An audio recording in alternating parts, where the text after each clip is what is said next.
മാധ്യമം podcast. Editorial 2026 ജനുവരി 9 വെള്ളി. സംഘപരിവാർ രാഷ്ട്രീയത്തെ ആശയപരമായി നേരിടേണ്ട CPM അവർ ഒരുക്കിവെച്ച വിദ്വേഷത്തിൻ്റെ കളിക്കളത്തിലേക്ക് ഇറങ്ങിച്ചെല്ലുന്നത് ഒടുവിൽ പ്രസ്ഥാനത്തിൻ്റെ തന്നെ അന്ത്യത്തിനായിരിക്കും വഴിതെളിയിക്കുകയെന്ന് ചൂണ്ടിക്കാട്ടുകയാണ് ഇന്നത്തെ എഡിറ്റോറിയൽ.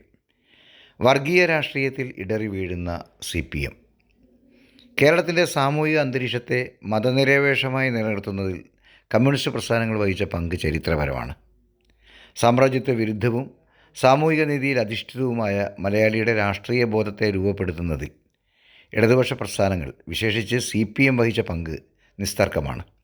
ഹിന്ദുത്വ രാഷ്ട്രീയം കേരളത്തിൻ്റെ സാമൂഹിക മണ്ഡലത്തിൽ വിദ്വേഷ അഗ്നി പടർത്താൻ ശ്രമിച്ച ഘട്ടങ്ങളിലെല്ലാം ജീവൻ ബലി കൊടുത്തും അതിനെ പ്രതിരോധിച്ച പാരമ്പര്യമുണ്ട് ഒരു കാലത്ത് CPMന്. എന്നാൽ ആ ഉജ്ജ്വല ചരിത്രത്തെ റദ്ദ് ചെയ്യുന്ന രാഷ്ട്രീയ നീക്കങ്ങൾ ഇടതുപക്ഷ കേന്ദ്രങ്ങളിൽ സമീപകാലത്തായി നിരന്തരം സംഭവിക്കുന്നത് ഉത്കണ്ഠയോടെയേ നോക്കിക്കാണാൻ കഴിയൂ. വരാനിരിക്കുന്ന നിയമസഭാ തെരഞ്ഞെടുപ്പിനെ ലക്ഷ്യം വെച്ചുള്ള അപകടകരമായ ഒരു സോഷ്യൽ എഞ്ചിനീയറിംഗ് ആണ് ഇപ്പോൾ CPM കാർമ്മികത്വത്തിൽ നടക്കുന്നത്. ന്യൂനപക്ഷങ്ങളെ തീവ്രവാദികളായി ചിത്രീകരിക്കുന്നതിലൂടെ ഭൂരിപക്ഷ സമുദായത്തിൻ്റെയും മറ്റു വിഭാഗങ്ങളുടെയും വോട്ടുകൾ ഏകീകരിക്കാനും അതിലൂടെ അധികാര തുടർച്ചയും അവർ സ്വപ്നം കാണുന്നു. ഭൂരിപക്ഷ മതസമുദായങ്ങളുടെ വോട്ട് സമാഹരണത്തിനു വേണ്ടിയുള്ള ഈ രാഷ്ട്രീയ അടവ് നയങ്ങളിൽ ഇസ്ലാമോഫോബിയയുടെ അടയാളങ്ങൾ പതിഞ്ഞു കിടക്കുന്നത് തെളിഞ്ഞു കാണാം. UDF അധികാരത്തിൽ വന്നാൽ ജമാഅത്തെ ഇസ്ലാമി ആഭ്യന്തര വകുപ്പ് ഭരിക്കുമെന്നും മാറാടുകൾ ആവർത്തിക്കുമെന്നുമുള്ള CPM മുൻ കേന്ദ്ര കമ്മിറ്റി അംഗം സഖാവ് AK ബാലൻ്റെ പ്രസ്താവന സംഘപരിവാർ നേതാക്കളെപ്പോലും നാണിപ്പിക്കുന്നതാണ്. ഇത് ആകസ്മികമായി സംഭവിക്കുന്ന നാക്കുവഴിയല്ല. 2019 തൊട്ട് പൊളിറ്റ് ബ്യൂറോ അംഗങ്ങൾ മുതൽ സൈബർ ചാവേറുകൾ വരെ വിവിധ മുസ്ലിം സംഘടനകളുടെ പേരിൽ നടത്തിക്കൊണ്ടിരിക്കുന്ന ആസൂത്രിതമായ വിദ്വേഷ പ്രചാരണത്തിൻ്റെ തുടർച്ചയാണ്.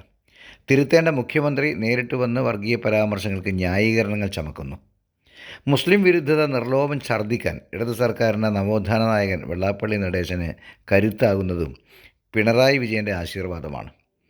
ഇത്തരം രാഷ്ട്രീയ വ്യതിചലനങ്ങളുടെ പ്രത്യാഘാതമാണ് അടവ് നയമായി തുടങ്ങിയ മുസ്ലിം അപരവൽക്കരണം അപകടകരമായ രീതിയിൽ CPM ആന്തരികവൽക്കരിക്കപ്പെട്ടു കഴിഞ്ഞത്.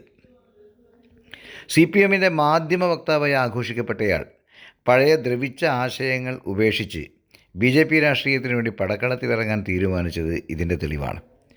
RSS ഉയർത്തുന്ന അതേ വാദങ്ങൾ കമ്മ്യൂണിസ്റ്റ് നേതാക്കളുടെ നാവിൽ നിന്ന് വരുമ്പോൾ അത് വിദ്വേഷ രാഷ്ട്രീയത്തിൻ്റെ സ്വാഭാവികവൽക്കരണത്തിനാണ്, അതായത് നോർമലൈസേഷനാണ് കളമൊരുക്കുന്നത്.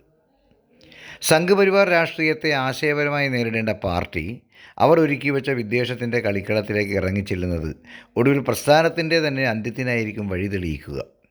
RSSൻ്റെ രാഷ്ട്രീയം മൃദുഭാഷയിൽ ഏറ്റെടുത്താൽ കേരളത്തിലെ ഭൂരിപക്ഷ മതസമൂഹങ്ങളുടെ പിന്തുണയാർജിക്കാമെന്ന വിചാരം മഹാവിഡ്ഢിത്തമാണ്. പരവിദ്വേഷത്തിൻ്റെ കോട്ടകൾക്കകത്ത് ഒറ്റപ്പെട്ട് ജീവിക്കുന്നവരല്ല ഭൂരിപക്ഷം മലയാളികളും. സൈബറിടങ്ങളിലെ വെറുപ്പിൻ്റെ കോമരങ്ങളെ തിരിച്ചറിയാനും അവരുടെ അകലം പാലിക്കാനുമുള്ള സാമൂഹിക ആരോഗ്യം കേരളത്തിനുണ്ട്. പരസ്പരം അറിഞ്ഞും അനുഭവിച്ചും ഒന്നു ചേർന്ന് നെയ്തുയർത്തിയ സ്നേഹാദരവുകളുടെ മഹാപൈതൃകത്തിൻ്റെ മാധുര്യം പരസ്പരം പകർന്നാനന്ദിക്കുന്നവരാണവർ. കഴിഞ്ഞ ലോക്സഭയിലും പാലക്കാട് നിലമ്പൂർ ഉപതെരഞ്ഞെടുപ്പിലും തദ്ദേശ തെരഞ്ഞെടുപ്പിലും ജമാഅത്തെ ഇസ്ലാമിയെ മുൻനിർത്തി CPM വിളമ്പിയ മുസ്ലിം അപരത്വത്തിൻ്റെ വിഷസദ്യ നിഷ്കരണം ഓടയിലൊടുക്കാൻ കേരളത്തിനായത് ഈ അനുഭവ സമ്പത്തിൻ്റെ കൈമുതൽ കൊണ്ടാണ്.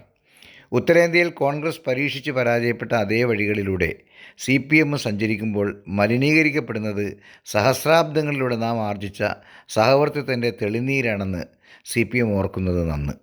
ഇത്തരം പ്രസ്താവനകളും പ്രവൃത്തികളും യഥാർത്ഥത്തിൽ വളമാകുന്നത് സംഘപരിവാർ രാഷ്ട്രീയത്തിനാണെന്ന് ദിമിത്രോവിൻ്റെയും ഗ്രാംഷിയുടെയും ഫാസിസ്റ്റ് വിരുദ്ധ നിലപാടുകൾ അരച്ചു കുടിച്ചവർക്ക് കഴിയുന്നില്ലെങ്കിൽ കഷ്ടം എന്നല്ലാതെ മറ്റെന്ത് പറയാൻ. പാർട്ടിയുടെ ഈ ഇരട്ടത്താപ്പിനെതിരെ മതേതര വിശ്വാസികളായ അണികൾക്കിടയിൽ വലിയ അതൃപ്തി പുകയുന്നുണ്ടെന്ന് മനസ്സിലാക്കാൻ കഴിഞ്ഞെങ്കിൽ അവസാനത്തെ അടിവരെങ്കിലും ദ്രവിച്ചു പോകാതെ സൂക്ഷിക്കാം. CPMൻ്റെ ചരിത്രം ആത്മപരിശോധനകളുടെയും തിരുത്തലുകളുടേതുമാണ്. അധികാരത്തിൻ്റെ താൽക്കാലിക ലാഭത്തേക്കാൾ പ്രധാനം നാടിൻ്റെ ഐക്യമാണെന്ന് തിരിച്ചറിയാൻ നേതൃത്വം തയ്യാറാകണം. രാഷ്ട്രീയ അടവുകൾക്കായി ഇസ്ലാമോഫോബിയ പടർത്തുന്നതും സമുദായങ്ങൾക്കിടയിൽ ധ്രുവീകരണം നടത്തുന്നതും കേരളത്തിൻ്റെ ഭാവിക്ക് കനത്ത ആഘാതമായിരിക്കും. അടിസ്ഥാന ജനങ്ങളുടെ അവകാശങ്ങൾക്കായി എഴുന്നേറ്റ് നിൽക്കുന്ന സാമൂഹിക സൗഹൃദത്തിൻ്റെ ഇഴയടുപ്പത്തിന് ഊർജം പകരുന്ന ഇടത് രാഷ്ട്രീയ പാതയിലേക്ക് മടങ്ങുകയും വിദ്വേഷ പ്രസംഗങ്ങൾ അവസാനിപ്പിക്കുകയും ചെയ്യുക മാത്രമാണ് ജനാധിപത്യ കേരളം CPMൽ നിന്ന് പ്രതീക്ഷിക്കുന്നത്. മാധ്യമം പോഡ്കാസ്റ്റ്.